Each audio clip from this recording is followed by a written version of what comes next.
Assalamualaikum warahmatullahi wabarakatuh. Perkenalkan, nama saya Bayu Aris Wibowo. Saya dari kelas RPL dengan NIM 2025 122 1124. Izinkan saya dalam mata kuliah Business Leadership ini akan membawakan materi yaitu dengan judul The Power of Leadership. Jadi kepemimpinan bukan tentang memerintah saja, tapi tentang wewenang, memberikan wewenang dan juga empowering. Nah, teman-teman, di sini saya hanya sharing, membagikan pengalaman saya ketika saya diberikan tugas oleh atasan saya untuk memimpin sebuah tim, untuk memimpin sebuah banyak orang gitu ya. Nah, di dalam organisasi atau kepemimpinan saya pada saat itu saya diberikan tugas membawa tim kurang lebih 20 orang untuk melayani dan juga mencapai target yang sudah ditentukan oleh organisasi atau perusahaan gitu ya. Nah, tentu pada waktu kita menjadi seorang leader, apalagi di bidang pelayanan dan juga sales, kita tidak jauh dengan yang namanya target. Nah, mengalami naik turunnya pencapaian atau achievement, melesetnya achievement daripada target, tidak bisa mencapainya, maka dampaknya cukup besar dari mulai moral ya, morality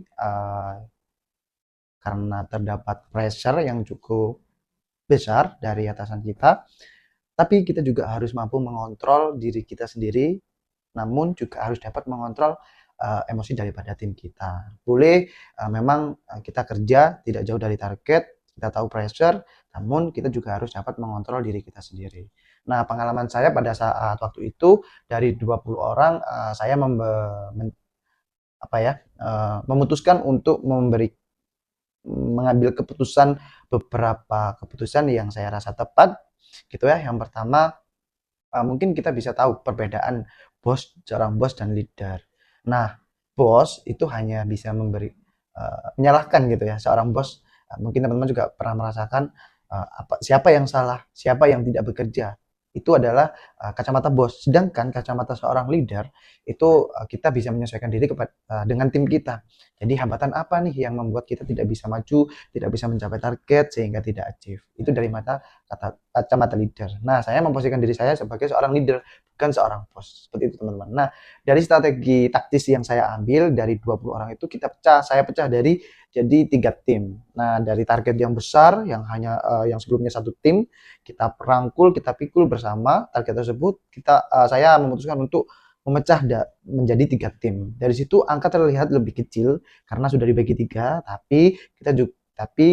saya juga mengambil keputusan untuk mendelegasikan wewenang kepada masing-masing tim untuk berkoordinasi langsung dengan saya dan berkoordinasi dengan masing-masing ketiga tim tersebut, menunjuk satu orang untuk menjadi seorang penanggung jawab seperti itu, mendelegasikan tugas khusus untuk dibagikan ke masing-masing tim. Dari situ nanti akan muncul sebuah teamwork yang bekerja dengan kompetitif, bekerja keras, dan juga bersaing secara positif gitu ya. Berharap setelah itu kita sebagai seorang leader bisa memberikan empati dan juga evaluasi kepada tim kita dengan mendengarkan keluhan dan kesulitan apa yang mereka temukan, apa yang mereka alami, kemudian kita bisa memberikan feedback positif, memberikan motivasi kepada tim kita yang mengalami kesulitan, dan juga berharap nantinya bisa berkembang dan juga mencapai target dari apa yang diharapkan oleh sebuah perusahaan atau organisasi.